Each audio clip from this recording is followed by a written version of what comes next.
lecture on quantum spin liquids.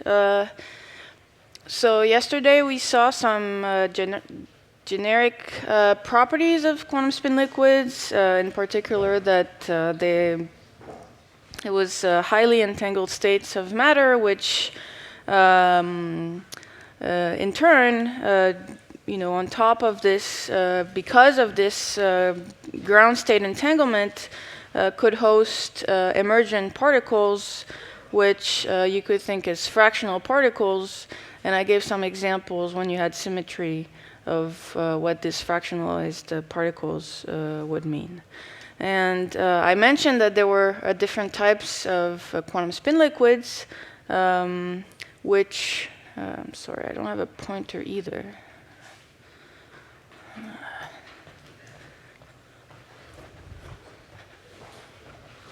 Just want a pointer, actually. Yeah. Thanks. Thank you. Sorry about this.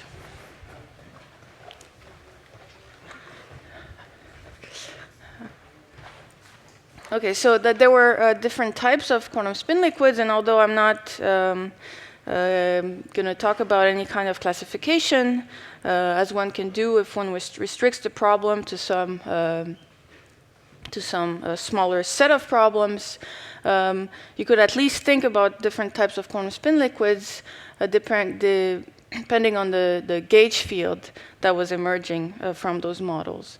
And so the most common ones are U1 and Z2 gauge fields.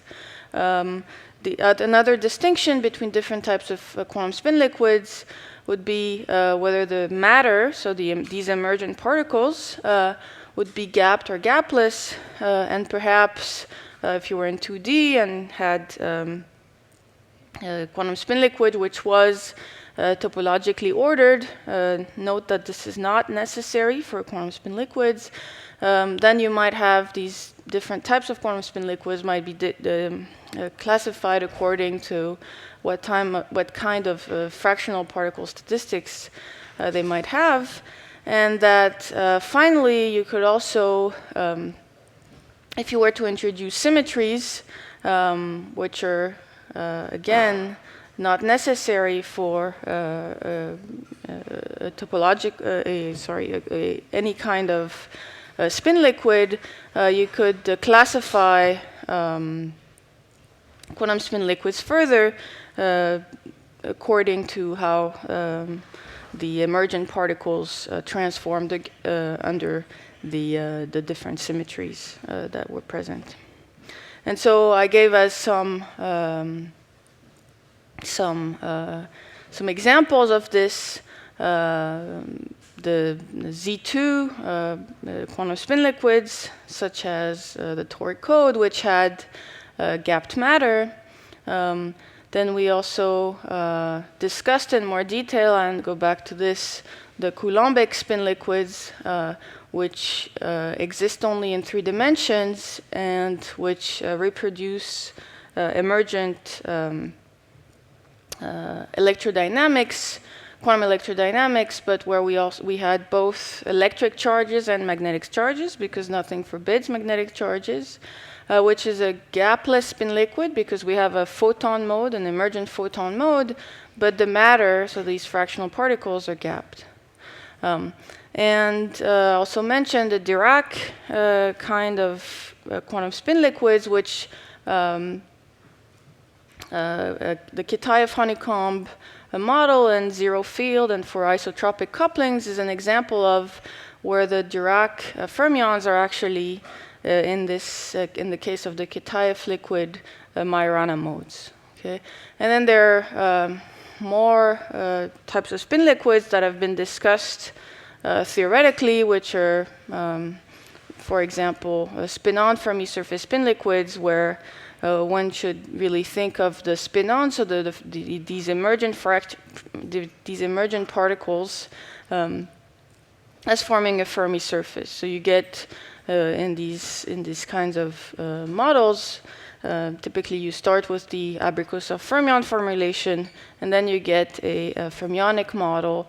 And once you have a fermionic model, they have all the kind of phenomenological characteristics of systems like electronic models, so they could form a Fermi surface because of Pauli's exclusion principle. Okay, and because there was some confusion yesterday, I want to emphasize again that they are different, that what you might have heard of as being a classical, or in other words, thermal spin liquid, this is very different from quantum spin liquids, okay? This is basically nothing to do with quantum spin liquids. Usually when people talk about classical spin liquids, it's because they have Hamiltonian, and the ground state of this Hamiltonian has many degenerate states, which are explored because of thermal fluctuations. But if you go down to zero temperature, then the system actually goes into one of these states. So it's a frozen state, and they have so that this, because it's a frozen product state, you know, typically, they have nothing to do with a real quantum superposition where you really have the dynamics, including down to zero temperature. Okay, so this is very different from a quantum superpositions of states, which is not a degenerate state, degenerate set. I mean, you might have some small degeneracy, you might have twofold degeneracy, or fourfold, depending on what your periodic boundary conditions are, etc. But you don't have this extensive degeneracy, okay? And so this is very different. This would describe a quantum spin liquid as a single ground state, or a few ground states, which are very different from a classical spin liquid. You don't need temperature. Okay? So then I went on to give an example of quantum spin ice, whose classical counterpart is indeed a classical spin liquid, so this manifold of degenerate states.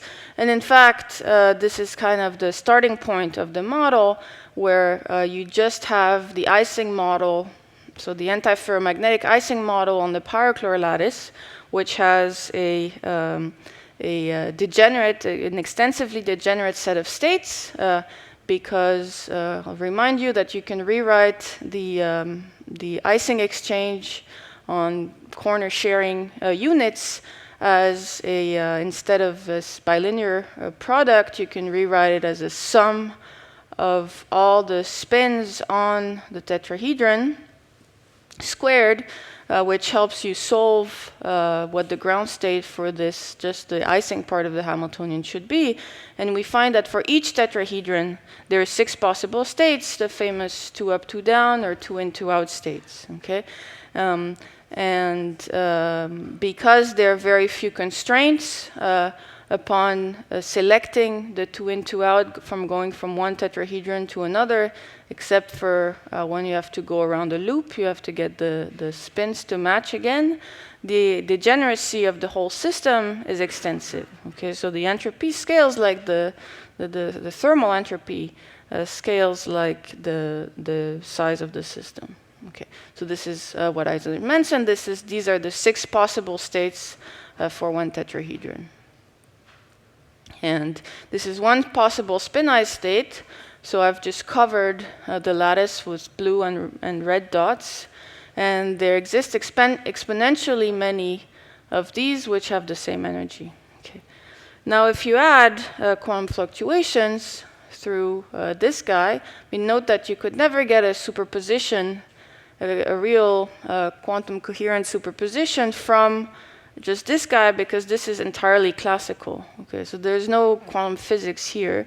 So there's not going to be a superposition of states, which is going to be driven by a classical Hamiltonian. Okay, so you need to add quantum fluctuations, and this is the kind of the minimal model for quantum fluctuations, which will lead you to this full-fledged quantum electrodynamics.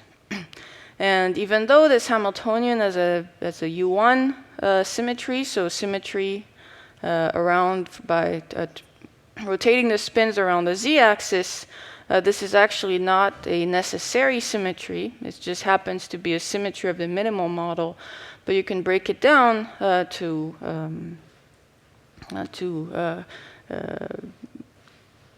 discrete symmetries, and these guys, if they're small enough, will still allow you to be in this quantum spin liquid phase. Okay, and so then we talked about a picture for what fractionalization was, which is if I consider, if I sit in the ground state, or in one of the ground states of the classical spin-ice manifold. So I have two tetrahedra that are both in a 2-in, 2-out configuration, and if I make a spin flip, this is a spin 1 excitation, we also mentioned this yesterday, then I get two defect tetrahedra. So two tetrahedra are not part of the manifold of cis states, which I mentioned before. And so if I overall created a spin 1 excitation, but now I think about defects on each tetrahedron, this means that each tetrahedron ought to have spin 1/2, so 1 divided by 2. Okay. So this is the advantage of this model, which is that it kind of gives you a good picture of what fractionalization could be. And defects can be moved around, just like in the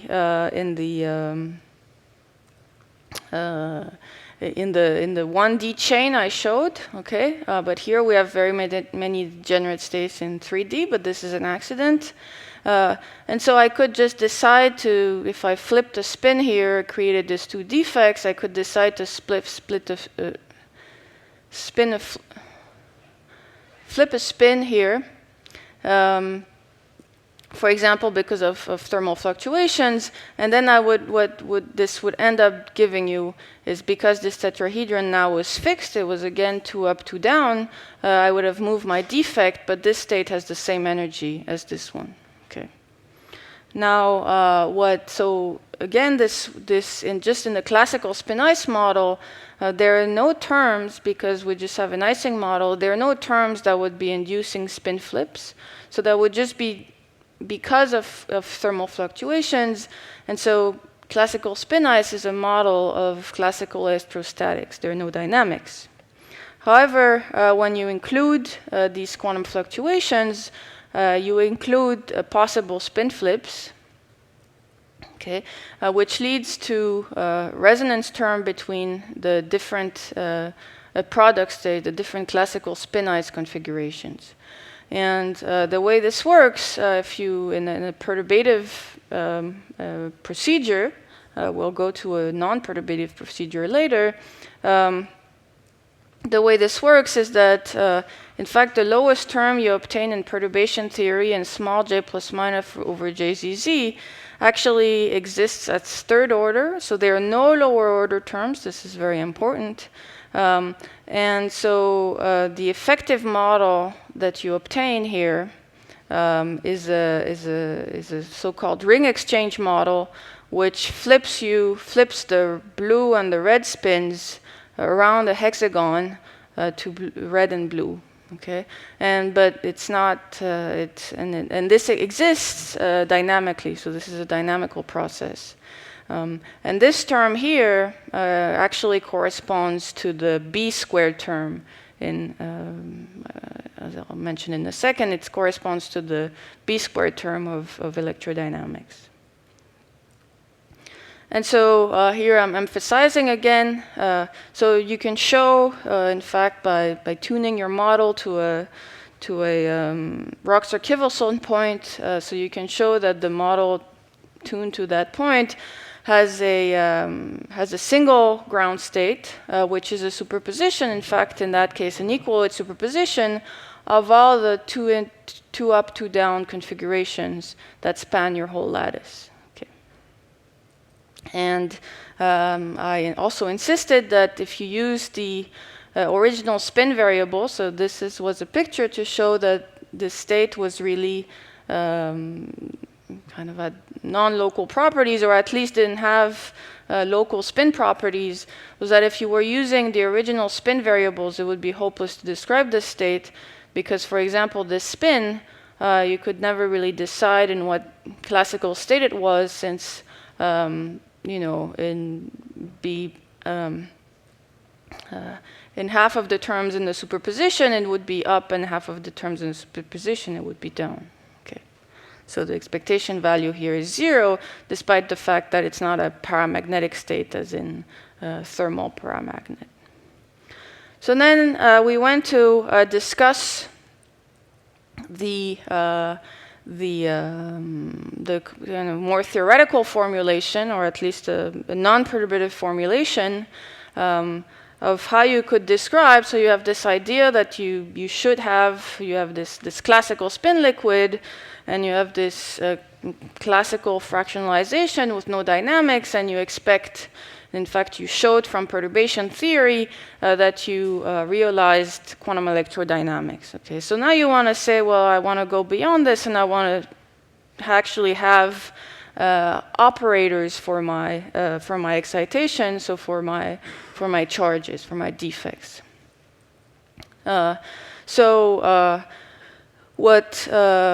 What we then want to do, if we're thinking about keeping track of the tetrahedra rather than the individual spins, is that we define a set of charges, or we call charges, which are Q, which keep track of whether the tetrahedron you're looking at is actually has no defect or has a defect. And this charge Q has a definition here, which is basically the divergence of the spin on the tetrahedron.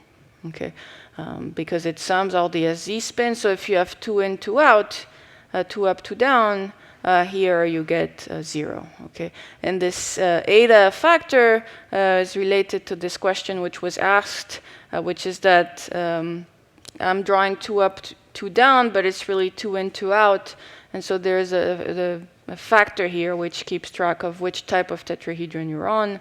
So that sum of the up tetrahedron here would be the flipped. And once you flip this spin, if you have 2 up, 2 down here on R, it means you have charge 1, but on R prime, it means you have charge -1. Okay, that's kind of a detail. It all works out. Okay, I can tell you this much.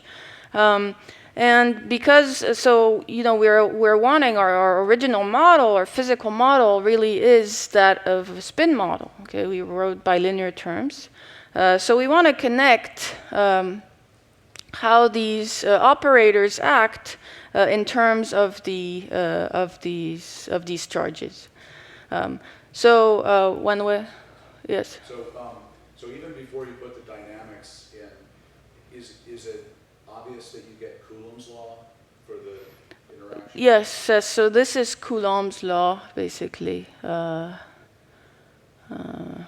This thing. So this is basically the divergence squared. So we defined that. So imagine now that you, instead of calling SZ, I call it E. Yes. Okay. So then, and you make a choice of axes, okay, because E is just a like a 1D variable. It doesn't actually on the lattice. These lattice gauge theories, you don't have an orientation really. So they're just numbers. Okay. So ERR prime is minus ER prime R, but you don't have like EZ, EX, EY. Okay. So, but let me just define E. Let me call, instead of calling this guy SZ, let me call this guy E. And so here, this is actually, so this sum here, which I also wrote here, this sum is the lattice divergence of E. And so when I'm in the ground state, I want the lattice divergence of E to be equal to 0. And that's the Coulomb. Yeah, that's a good point. And so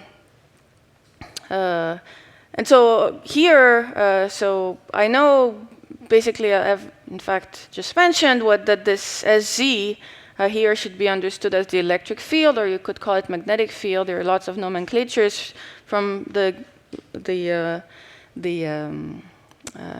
lattice gauge theory literature. This is called E and not B.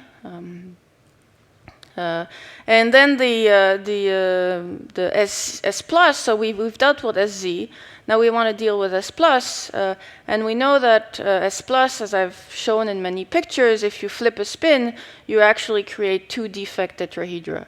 So you create a particle both at R and then another one at R prime, and this might remind you of what I mentioned yesterday, that it was kind of like creating an electron and a positron out of the vacuum. Okay, so this is what S plus does, only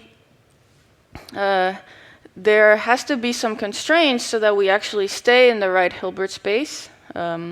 And this is what this guy is for, and it's the gauge field, which is going to mediate the interactions between the spin-ons. So, and they're 1 over R, leading to power law correlations. Okay. So now that we have this, okay, we can actually plug this in back into the Hamiltonian and try to work with it in a more computational way. And what this A field here is, so if we went back to the perturbation theory I was mentioning without the matter, actually the term here, okay, is actually the curl of A, ends up being the lattice curl of A. And so the curl of A is B, is the magnetic flux. It's actually cosine of this, but if you expand this becomes B squared. Okay. But before I do this, I showed this at the very last minute yesterday. I was trying to show how really defects could be moved around with this term in the Hamiltonian. Okay, beyond the thermal fluctuations, where earlier in the earlier pictures I just said let me flip a spin. Okay. Here I'm not just going to say let me flip a spin. I'm going to say let me apply this quantum fluctuation which exists in the Hamiltonian. And so if I start with a section of the Power-Clore lattice here, and I flip a spin, I will have created here two defects. And now if I apply S plus minus, S plus here, S minus there, I will actually have now moved the defect from two tetrahedra apart. And this is because of the specific form of the S plus S minus term, but we also have, when we include these other terms I dropped that are not in the minimal model, we also have SZ S plus terms, which would be not next nearest neighbor hopping of the defect, but actually nearest neighbor hoppings. Okay, and then I can keep doing this, and eventually the defect will have moved far away from the original defect without leaving a trace behind, like an energy cost. Okay. And that's the notion of deconfinement. Also, you will notice that these individual particles, they cannot be created individually locally. Of course, I created them locally when I acted here, but they were kind of like bound, okay? And only when I did apply this many times could I separate them. Yeah. Is this low excitation and low energy excitation? No, this is a gapped excitation.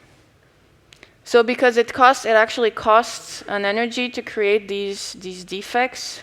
So this is a gapped excitation. The gapless excitation is the photon, which is just whose correlations you get from correlations of this guy or the E field. It's pure. Well, actually, it's pure SZ correlations. So yes. Can I think of the string that's connecting them as the electric field line? Yes. And then that electric field line is sort of delocalized. Exactly. Turns into the 1 over R. Yes, exactly. So here I've drawn, I can't draw a quantum superposition, so I've drawn one, but you should really think that this line, in fact, could go elsewhere in the, and there's going to be a field line, not strain, stiffness, okay, which depends on the parameters, etc. Okay, so okay,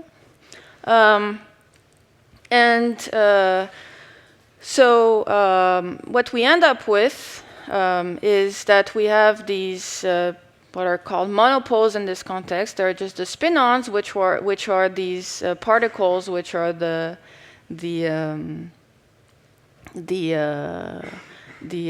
electric field or magnetic field charges. In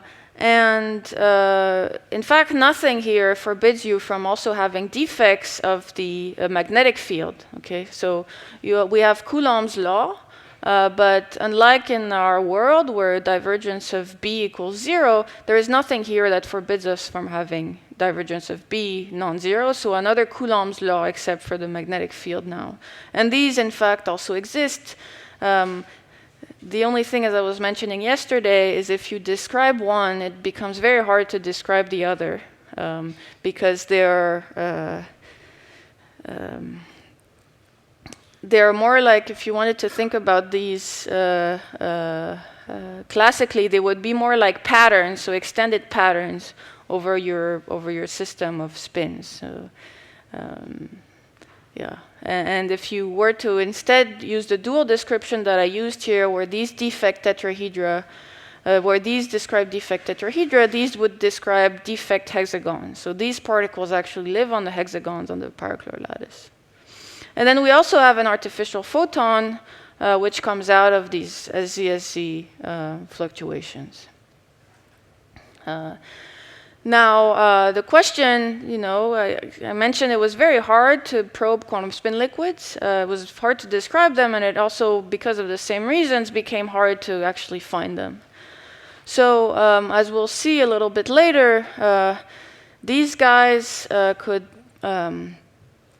possibly be seen in neutron scattering because they're like spin excitations, except you get two spin excitations. You get two spin-ons when you flip a spin, and the neutron always flips a spin and always creates a spin-1 excitation. So you don't get those sharp Dirac those sharp delta functions which give you those nice spin waves, but you actually get something which looks like what Bella showed yesterday, or what I showed you for the 1D case, where you have these things. Okay, and so unless you have very high resolution and you can really kind of see the structure of the continuum,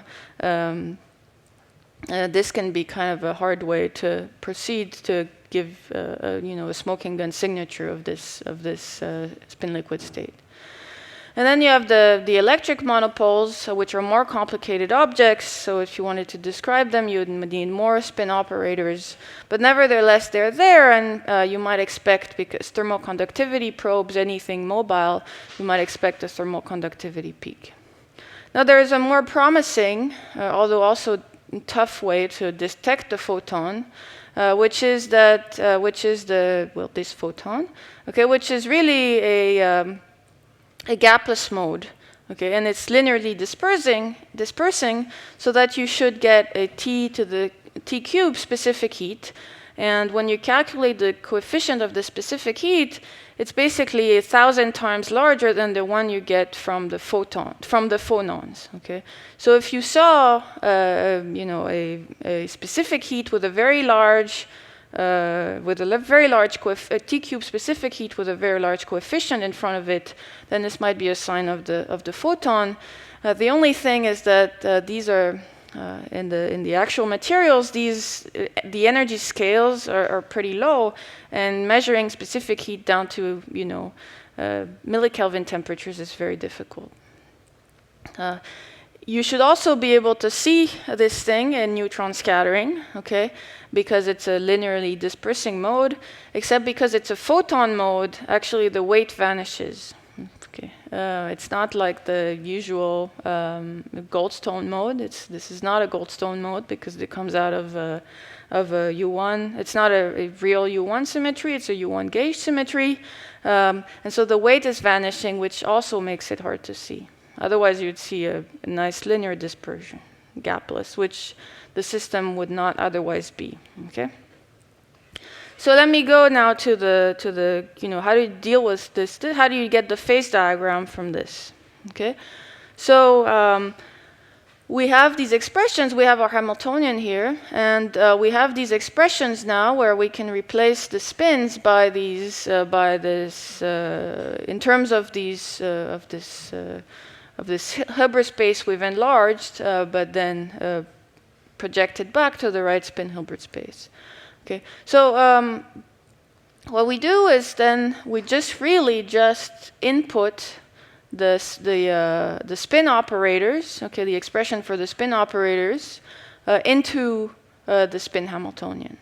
Okay, and if you do this, what you end up with is terms of this form.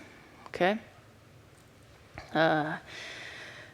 and at least for basically these guys, these the first three, you get terms of this form. And now, while I said it was kind of hopeless to do a mean field approximation, Curie-Weiss mean field approximation on spins, now it's not. Now you can actually do it because the objects that you're going to be considering are not the spin operators, but now you're the operators of the gauge theory. Yes. Yes. Sorry. So the small s. Yes, I didn't introduce this notation here. So the small s, if you have s plus or minus, basically we define this to be s plus or minus. So e to the I a is s plus, and e to the minus I a is s minus. Okay. And sz, small sz, is just equal to big SZ. Okay. Or you can also think about it as the electric field. So all the terms here are going to be, all the terms, both the terms in here are going to be of this form. And these are just going to be SZ terms. Okay.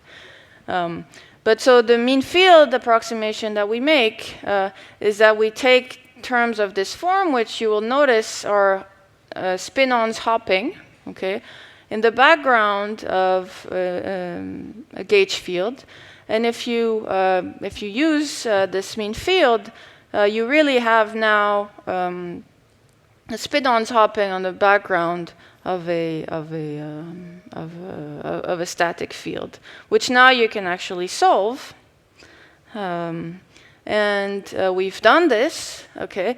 But you have to remember that when you do mean field, in order to distinguish different phases from one from the other, you have to determine what the expectation value, whether it's zero or non-zero, whether that is going to determine which phase you're in.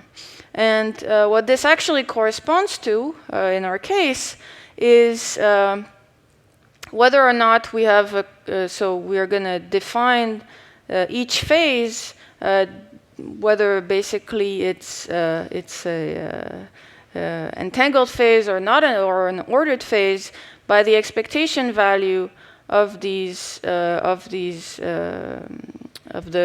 creation or annihilation operators of the spin-ons.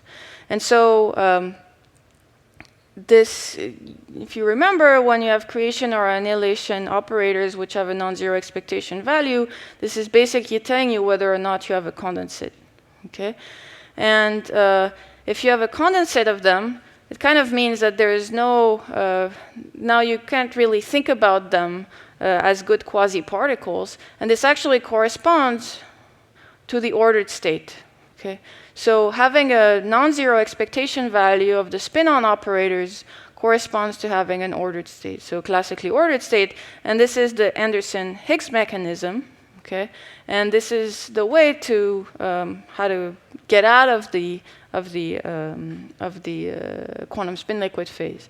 However, when it is zero, then you have a quantum spin liquid. And now, depending on the other values of the order parameters, you might be able to distinguish between the quantum spin liquid I described, a magnetized version of it with a very small moment, or the ferromagnet. Okay, But these are details as regards, whether or not you are in an entangled phase, a deconfined phase, or in a confined phase. Okay. And we call this parallel with what we had if we did regular mean field theory. So from this, you can solve things self-consistently or variationally, and you actually find that a phase diagram of this form, where here this is the minimal model axis, so this S plus minus, where you see that you're transitioning from a quantum spin liquid to an anti-ferromagnet if J plus minus becomes too big. Here is the classical spin ice point, okay? And here's this is another also quantum spin liquid-like phase, except it has a non-zero moment, which is driven by this Jz plus minus interaction, okay?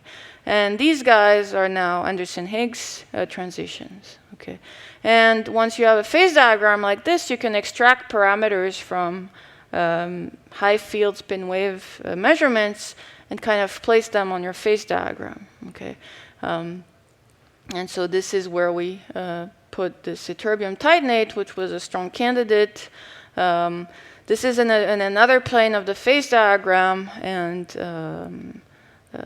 it's a similar procedure. And praseodymium zirconate was for some time a candidate as well. Now you can also ask what happens if you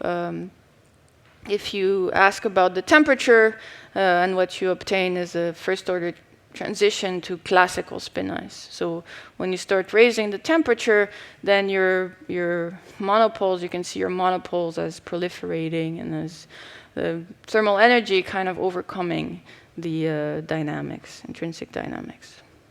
Okay, so the question I want to ask is now, in which materials can you see this sort of thing? Well, you might, if you want to study a pyrochlore lattice model, you might want to start with a pyrochlore lattice.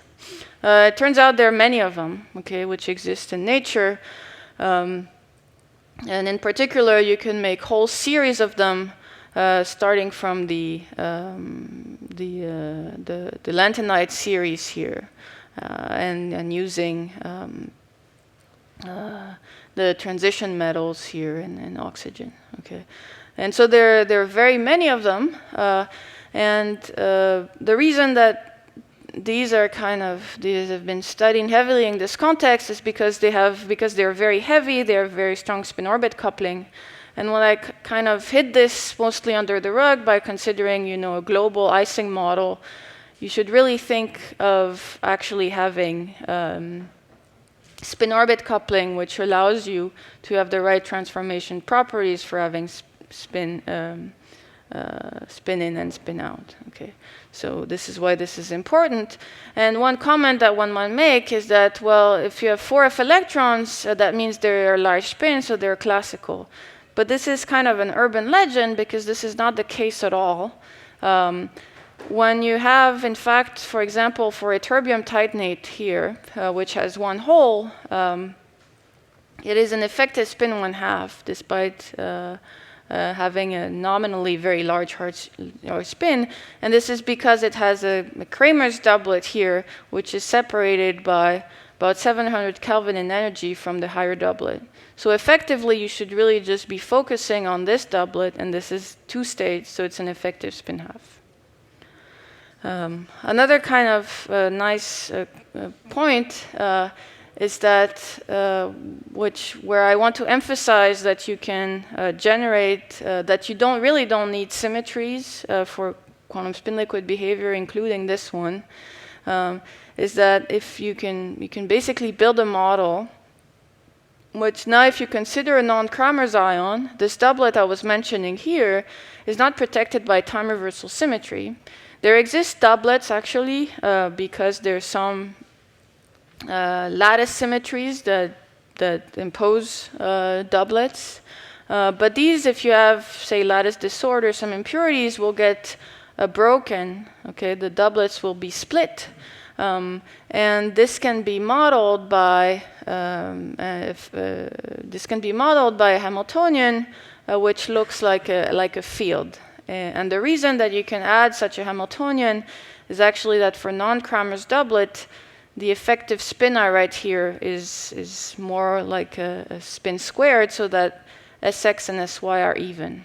Okay, and so this term is perfectly nicely spin orbit, time reversal even, and can appear in the Hamiltonian. And so if you actually carry out perturbation theory with this term, you also get a ring exchange term, which is a quantum spin liquid for a weak enough disorder. Okay, so you see that now there was no necessity for any symmetry. So I talked too much. But so I'm going to talk about, another thing I really wanted to talk about was Kitaev spin liquids. And in particular, the Kitaev honeycomb model. Okay. So this model, unlike the previous one, is a 2D model, which has 3 types of spin liquids in this phase diagram, or in the phase diagram, the minimal phase diagram. It has phase A, which has a gapless bulk with bulk Majorana modes. These are the Dirac cones I showed before.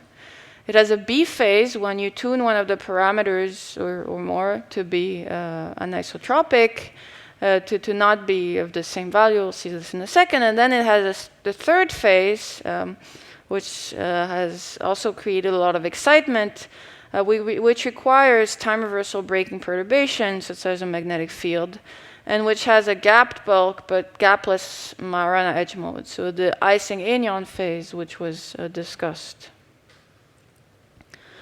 Okay, so what's this model?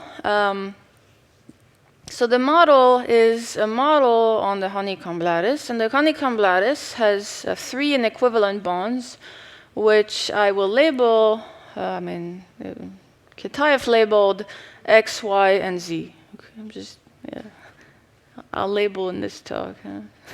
And so on each bond, you have an interaction which only includes the component of the spin in the direction of the bond, and the reason that you can, one of the reasons you can see why you might want to label these bonds X, Y, Z is because they will arise in like layered honeycomb materials, or they can arise in layered honeycomb materials, which very often have a cubic symmetry, so that each, if you look at the honeycomb lattice embedded in a cube, you can actually see that, for example, the Z bond will lie in the plane perpendicular to the z-axis, the y bond in the plane perpendicular to the y-axis, and the x bond in the plane perpendicular to the x-axis. Okay. An important point is that you really need spin-orbit coupling because this is not a Heisenberg model, so it only has discrete symmetries, and the only way to get discrete symmetries in a spin model is really to think about these guys as effective spins, and that they come from spin-orbit coupling, so that the transformation rules under discrete set of symmetries of the lattice. So what was the phase diagram? So let's first take the magnetic field to be 0. Okay, and what the phase diagram, so not only did Kitaev propose the model, he also actually proposed an exact solution, which, if you were not convinced yet, should convince you that quantum spin liquids should exist in at least on the blackboard, but hopefully in reality, as was shown by Jekeli and Kalyulin, advocated for by Jekeli and Kalyulin. Okay, so the phase diagram here, it's a little bit awkward, but what the different points here represent is that you have here, you'd have K or J, Z, which is 1, and all the others are 0. This is Jx equals 1 and the other 0, and Jy equals 1 and the other 0. And if you sit in the middle, what you should take out of this diagram is that if you sit in the middle, all k's here, kx equals ky equals kz, and the phase here is a gapless phase with this Majorana Dirac mode. Okay, and the Proton construction. Recall that we did these that the way to describe theoretically spin liquids is to decompose them into the partons. Okay. So the things that we believe will be the right fractional particles. And the construction by Kitaev is to rewrite the spin, so the spin component mu in terms of 2 Majorana fermions. But because you have 3 component mu's, you're going to have 3 such Majorana fermions, which depend on mu. And then the fourth one here, which is common to the expression of S mu, regardless of S mu, was this constraint. So you have to impose this constraint to map yourself back onto the spin Hilbert space. And if you actually plug this into this Hamiltonian, you eventually get a Hamiltonian for the Majoranas, which takes this form.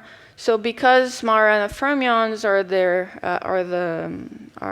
the operators for the Majorana fermions, C equals C dagger, because they're their own antiparticle, you actually here are getting a hopping, a Hamiltonian of Majoranas hopping, okay, on the lattice, and the dispersion, you can work out the dispersion, and the dispersion is that of Majorana modes. Is that of Dirac cones, okay?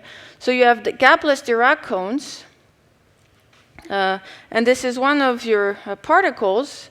The other types of excitations are flux excitations, which are not centered on a site, but are fluxes. So they live on the hexagons of the honeycomb lattice. And then the original and the Kitaev model, so the pure Kitaev model, the fluxes, there's no dynamics to the fluxes. They're localized. Okay, this is also an accident of the model, and if you include more terms which would be allowed by symmetry, they would become mobile. Okay, and this you can really solve exactly in just a few lines. Okay. So let me go back to the model, and now I promised there was going to be another phase, on top of this gapless phase. The gapped phases are more conventional, despite being not quite conventional, but they can be obtained in other models. We know how to obtain them in other models. Okay. And so once you add a time reversal breaking perturbation to think about a field, for example, what Kitaev showed was that you didn't go immediately into an ordered state or a paramagnet, something polarized along the field, but you actually obtained another spin liquid, which gapped the bulk, okay, but had Majorana edge states, and which lie in which was a Ising Aignan phase. Yeah. So you said I should be convinced that there are spin liquids. How do I see that it is a spin liquid? Well, you see it's a spin liquid because these quasi-particles, so these solve exactly the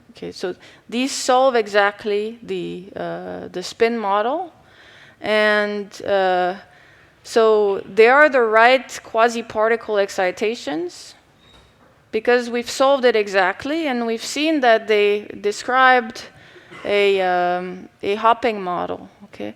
And they're fractional because they're, in the sense that I described before, you need two of these operators to a spin. If you apply a spin operator, the spin operator is equal to a product of these two. Okay, and these have a real existence. Okay, they're actually the right quasi-particles, which if you at this point carried out a thought experiment, you could imagine measuring. And if you have a real experiment, you could also measure them. Okay. And so, what are the characteristics of this icing? Of this state here. The state is actually, I mentioned for the Coulombic liquid that they were possible smoking gun signatures, but they would be hard to see. Like the photon would show the specific heat, but you had to go very low temperature, or the neutron scattering on the photons, but the weight would vanish. Okay, but here there is actually a smoking gun signature, which in principle, in theory land anyway, should be completely uncontroversial. And this is the thermal Hall effect. Okay, and we already saw this a little bit in Charlie's talk. But so what is emerging here is that you have this Majorana edge state which goes around the edge of the system, and so the edge theory can be described by this kind of Hamiltonian. In fact, this is kind of the lowest order term you could write for Majorana fermions. Okay, on the edge, the lowest in derivatives you could write. And so this is actually, and the velocity here. Okay, you can derive this. The velocity here is given by the products of the fields in the different directions. Divided by the gap, okay, the gap to the gapped excitations in here, which are non-abelian anyons, and so in turn you get a current here, which, because this is a conformal field theory with central charge equal to 1/2, gives you this result. Okay, so if you're at a fixed temperature. Okay, fix the temperature, then you should get a high quantized thermal Hall conductivity. And so this in principle could be seen in experiment, and then if this is the case, then this would really be a smoking gun, evidence of the realization of this spin liquid. Okay, but I want to emphasize this is specific to this spin liquid. Okay, if you measure the Hall conductivity on a different system, there's no reason why you should get this. Okay. Now, really, there was a breakthrough which came from the fact that it was shown that while this model looked kind of artificial, this term could be the largest term in a set of materials which have edge-sharing octahedra, and this was shown by Jekeli and Kalyulin. So, of course, in a real model, you're not just going to get the Kitaev, in the real world, you're not just going to get the Kitaev interactions, but you're going to get other symmetry-allowed interactions, which make the problem more difficult, and which is why we haven't yet really have evidence for such a quantum spin liquid in experiment. But if you add, I mentioned several times that quantum spin liquid was stable, so you could perturb it around the point where you could show that it was a quantum spin liquid exactly. And so this was done numerically, for example, by Jekeli, Kalyulin, and Chalyupka. Jekeli and Kalyulin were the ones who proposed that this thing could actually be realized in real life. And what they show is that indeed there is region of the phase diagram where the gapless Kitaev liquid could be realized, and all around so phi basically parameterizes the size of k, and with respect to j, the Heisenberg interaction, you add ordered phases. Okay, and this would be the relevant model for these kinds of materials, so the iridates and alpha ruthenium trichloride, which has been very heavily studied. Not that alpha ruthenium trichloride is necessarily more promising than the iridates, but it's much more amenable to getting probed by, for example, neutron scattering. And the energy scales are better accessible than these ones. Okay. But so they all order in zero field, but I mentioned that, if you applied a magnetic field, you could get to this other spin liquid phase. And there was an experiment in the group of Matsuda which seemed to show that you indeed had this half-quantized plateau. Now the measurement with the same result has not been broadly reproduced yet, so there's still a lot of controversy whether this is really real or not. And another note is that you can show that quantization in actual materials requires phonons, which is a very surprising result. So I'm out of time, although I started 5 minutes late. So. Okay. Yes. Just this last statement, is there any intuition why it would require phonons? Because it seems like it's all, like, at least from the model, it doesn't seem to have anything to do with it. No, so if you're living on the basis of theory, you don't need any phonons, except your system actually, your leads are actually connected to your lattice. And because your system also has phonons in it, okay, and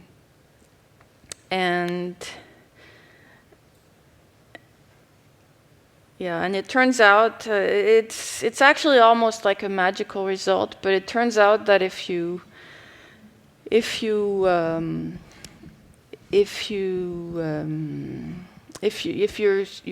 the coupling between your phonons, so what is actually coupled to the leads, what you actually measure with, and your lattice is too weak, okay? So in fact, if the temperature is too small, then the quantization breaks down. It's a little bit subtle, in fact quite subtle, so I don't have time to do this, but this was kind of to give a cautionary note that you really need to think harder when you actually go to actual materials, because there's all sorts of subtle effects that can come into account. But this is a good point. If you're just in theory, and if you could measure this, without worrying about phonons or anything, you don't need phonons. So there are other materials which have mostly been studied numerically, and we heard yesterday a little bit about Herbert Smith-site. So the Kagome lattice has been very intensively investigated, in particular with DMRG, and they're very promising results. I mean, I think probably by now everybody agrees that if you the Kagome lattice, the Heisenberg model and the Kagome lattice, but some small perturbations, definitely is in a quantum spin liquid state. Yes. So then there are experiments. So what kind of experiments can you do? Well, the best thing again is to have a smoking gun signature, but this is not always possible. So there are various things that you can try to do, and here's of course a partial list. But if you combine a number of hints, then you can possibly be convinced. So I guess I don't have very much time to talk about this, but this was trying to show that a magnon gets sent with a single K and a single omega, and it creates a spin 1 excitation. If you have spin waves, as we saw yesterday, then you can really get sharp signals. However, because spin-ons are fractionalized, you can realize the same energy with different Ks, so that eventually you get this kind of diffuse scattering peak, diffuse scattering kinds of signals. This was also shown by Bella. So there is, even though Holstein-Primakov fermions won't, bosons won't help you describe a spin liquid, if you have a magnetic field which is high enough, meaning that you're high enough with respect to your other energy scales, so your exchange scales, then you can actually polarize the system and get spin waves and possibly extract parameters. And yeah, I think I should just stop. Thank you for your attention. All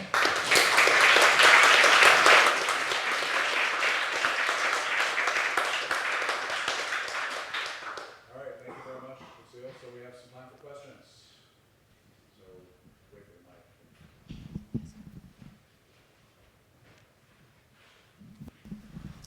mic. So you have mentioned about the photon mode, that Yes. it could be a signature, but is dispersing linear, is massless, so it's hard to see.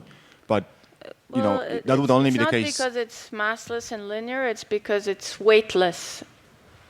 It's different from a regular, it's different from a Goldstone mode, which has very high weight.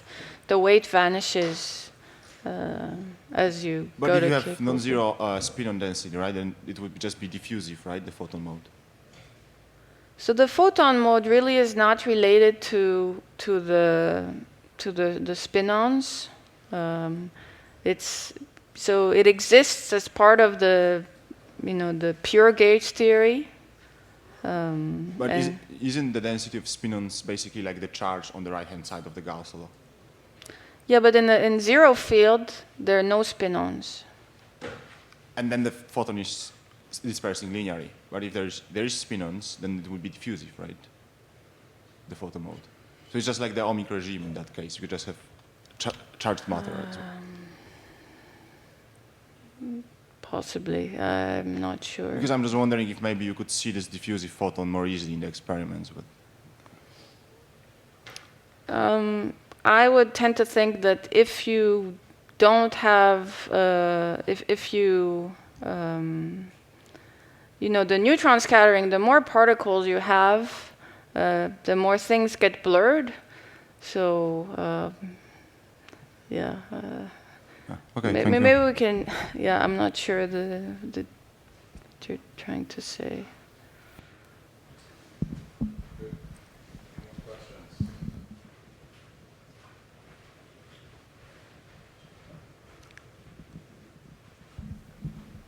Hi, Lucile. Yeah, thank you for the nice talk. I was wondering, is there, so I presume this time reversal breaking state has Chern number 1? I'm not actually, so this is really not a question for me. But I'm not sure you really define Chern numbers for these kinds of phases, but maybe you guys can. Sorry? In the mean field, for the Majorana. Yeah, right. modes, I think it does have Chern number 1. Okay. Yeah, I was going to ask whether there's any model where you have Chern number larger than 1. Again, this is not really a question for me, but I think you could write one down. Yeah, sure, but like from, let's say... from the spin model. Yeah, well, exactly. from spin models, what I can tell you is I don't think there are any at this point. Okay. But You just have 2 layers. Yeah, right, but... yeah, that's something- cheating. And then maybe, can you say something about like this neighboring phases? I mean, I saw, okay, ferromagnet, it's pretty obvious why it comes out, but like maybe the stripy, what do you mean by stripy? I'm sorry, I'm not really an expert on this. No, that's fine. So these guys are now they're ordered states, okay, and because this is like effective 1/2 model, so they're spin up or spin down. So for example, there is the phase all these examples I mentioned are in zero field, is the so-called zigzag phase. So you have, say, spin up on chains like this, and then spin downs on the neighboring chains, and spin down again. This is just, the Néel state on the honeycomb lattice, where on the A sites you have up and down. And then stripy is just this form. where you have two neighboring up and then two neighboring down. And has any of these phases been seen in experiment or? Yeah, so these guys, Like you know, all- kind of like unfortunately, the models, the materials, they lie in this phase. Thanks. Yeah. Okay, any other questions? All right, let's thank this guy.